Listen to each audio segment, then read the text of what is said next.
বর্তমান সোশ্যাল মিডিয়ায় ভাইরাল একটি ভিডিও, তাই আমরা দেখে আর নিজেকে সামলাতে পারলাম না ভিডিওটা রিয়েল নাকি ফেক। এটা দেখার জন্য আমরা সব কিছু নিয়ে রেডি হলাম। দেখতেই পাচ্ছেন কিভাবে কাটছি। আর কেটে আমরা আমাদের উদ্দেশ্য স্থানে যাচ্ছিলাম।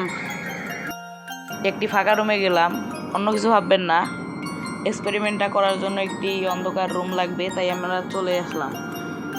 আর একটি মোবাইল লাগবে যেটা দিয়ে আমরা ভিডিও করছি, তাই অন্য মোবাইল আনার জন্য আমার বন্ধুকে বললাম, আর সে নিয়ে আসলো। তারপর আমরা রুমে ঢুকে গেলাম। ঢোকার পর ওকে বললাম একটু পানি আনতে, ও অনেক ভালো তাই পানি নিয়ে আসলো। পানি নেওয়ার পর আবার আমরা চলে গেলাম রুমে। রুমে আসার পর একটি আয়না নিলাম যাতে আরও ইন্টারেস্ট হয়। তারপর ওর মোবাইলটা দিলাম নিচে। খুব ভয় পাচ্ছিল ওর মোবাইল যদি নষ্ট হয়। তারপর আমরা হলুদ নিয়ে রেডি হয়ে হলুদ আস্তে আস্তে ঢেলে দিলাম। আর দেখতেই পাচ্ছেন কত সুন্দরভাবে রিয়াকশন হচ্ছে। মনে হয় হলুদ কালারের মেঘ। আমরা দেখে অনেক ইন্টারেস্ট ছিলাম সবাই। আজকের মতো এক্সপেরিমেন্ট শেষ। বাই।